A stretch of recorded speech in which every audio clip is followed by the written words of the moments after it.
বর্তমান সময়ে বাংলাদেশে মৃত্যুটা এমন একটা জিনিস যে প্রত্যেকটা মানুষ কত বছর বাঁচবে তার কোনো গ্যারান্টি নেই। গতকাল একটা নিউজ দেখলাম যে নওগাঁ জেলার মধ্যে একই পরিবারের মধ্যে ৪ জন মানুষকে গলা কেটে হত্যা করে ফেলেছে। আজকে আমি এই জিনিসটা দেখার পরে খুবই মর্মাহত হয়েছি। যে আপনি চিন্তা করেন, পারিবারিক দ্বন্দ্ব, কোলাহল যেকোনো জিনিস থাকতে পারে। থাকার এই প্রেক্ষাপটে আজকে একটা মানুষকে টোটালি গলা কেটে একটা পরিবারের মানুষকে মেরে ফেলবে। এরপরে আরেকটা নিউজ দেখলাম যে বাংলাদেশের মধ্যে ছোট একটা বাচ্চাকে তার পরিবারের বাবার সাথে কোনো ঝামেলা, ওই ঝামেলার কারণে ছেলেটাকে কি করলো? যে হাত পা বেঁধে পানিতে বস্তা পুরেই পানিতে বাচ্চাটাকে মেরে ফেললো। আপনি চিন্তা করছেন একটা মানুষের জীবনের মূল্য কতটুকু? আমি এই জিনিসগুলো বাংলাদেশের মধ্যে এই কাজগুলো করার কত বড় সাহস দরকার একটা মানুষের। যে একটা বাবার সাথে ঝামেলা, তার সন্তানকে মেরে ফেলছে। কোনো একটা পরিবারের কোনো মানুষের সাথে ঝামেলা, ওই পরিবারের সব মানুষদেরকে মেরে ফেলতেছে। ৪ টা মানুষের ছবি যখন আমি ফেসবুকে ভিডিওগুলো ভাইরাল হলো, তখন আমি যখন দেখলাম যে এই মানুষগুলোর প্রত্যেকটা মানুষের গলা কাটা। আপনি চিন্তা করছেন? যে এই মানুষগুলোর কিভাবে গলা কেটে একটা মানুষকে কতটা নিষ্ঠুর হলে এই জিনিসটা করা সম্ভব?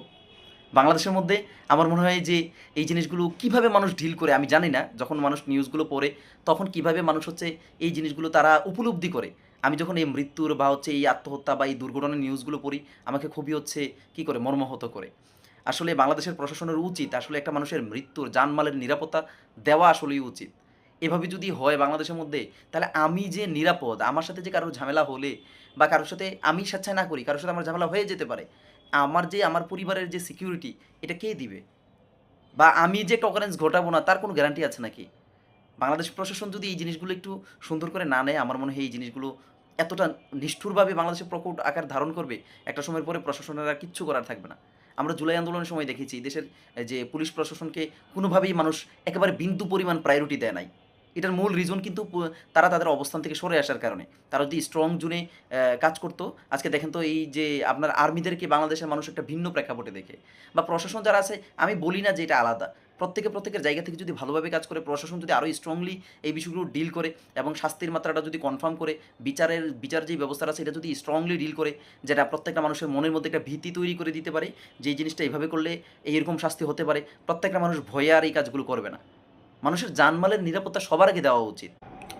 বর্তমান সময়ে বাংলাদেশে মৃত্যুটা এমন একটা জিনিস যে প্রত্যেকটা মানুষ কত বছর বাঁচবে তার কোনো গ্যারান্টি নেই।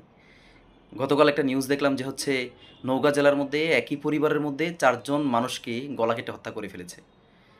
আজকে আমি এই জিনিসটা দেখার পরে খুবই মর্মাহত হয়েছি। যে আপনি চিন্তা করেন, পারিবারিক দ্বন্দ্ব, কোলাহল যেকোনো জিনিস থাকতে পারে।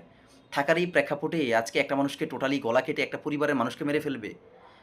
এরপরে আরেকটা নিউজ দেখলাম যে বাংলাদেশের মধ্যে ছোট একটা বাচ্চাকে